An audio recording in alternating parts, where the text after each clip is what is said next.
And welcome back. You're watching and listening to Breakfast with Angela and Martin. It's good to have your company. And here's a thought. How do you think satellites in space will help improve life on Earth in the future?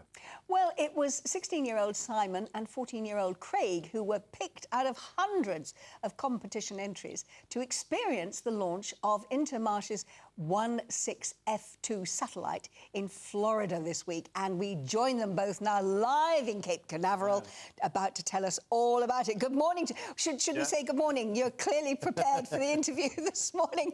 I reckon you two guys must be absolutely the envy of every 16 and 14-year-old to be where you are in the home of space in Cape Canaveral. What have you been up to there? Well, today obviously we went to the Kennedy Space Center and we looked around there, which was very cool. Yeah, and what else have you done? And we got to see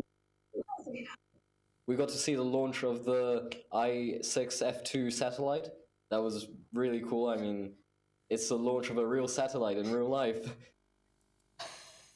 It looks like quite a spectacle. How close were you to it, and how kind of overwhelming and amazing? And this is a once-in-a-lifetime experience you'll never forget. Well, we're the closest you can get, so it was very incredible to see.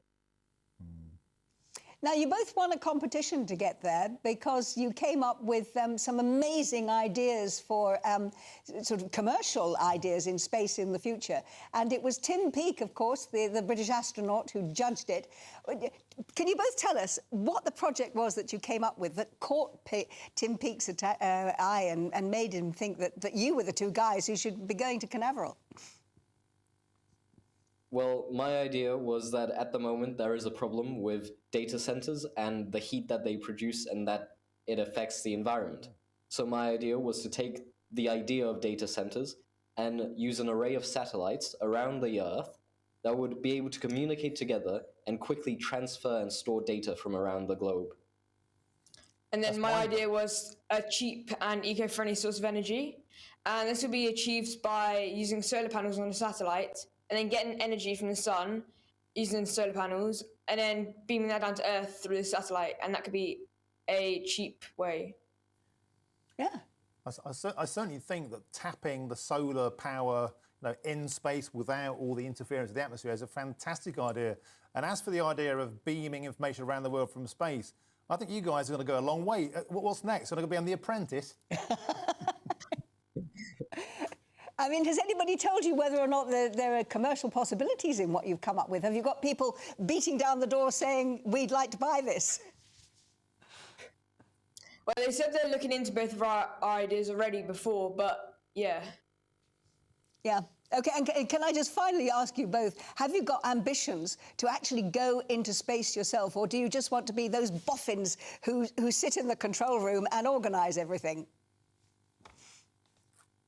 I think this has definitely motivated, at least me, to pursue a career in aerospace. Superb. But to actually go into space? Do you want to be a spaceman? To go into space, that's a whole different idea. Strapping yourself to a massive rocket, risking your life like that, maybe that's not quite my cup of tea. Yeah.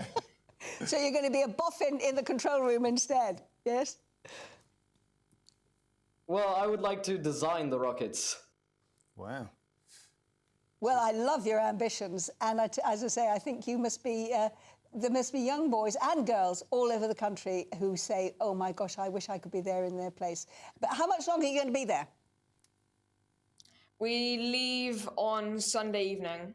So that's tomorrow. Well, look, have a great time. And, oh, my goodness, I think we're looking at two space engineers of the future. Thank you both very much indeed for joining us, Simon and Craig. Have fun. With ideas that are out of this world and they're shooting for the stars with their ambition, if I'm going to be Alan Partridge. Absolutely, absolutely. Well... After the break, we'll be going through all the papers with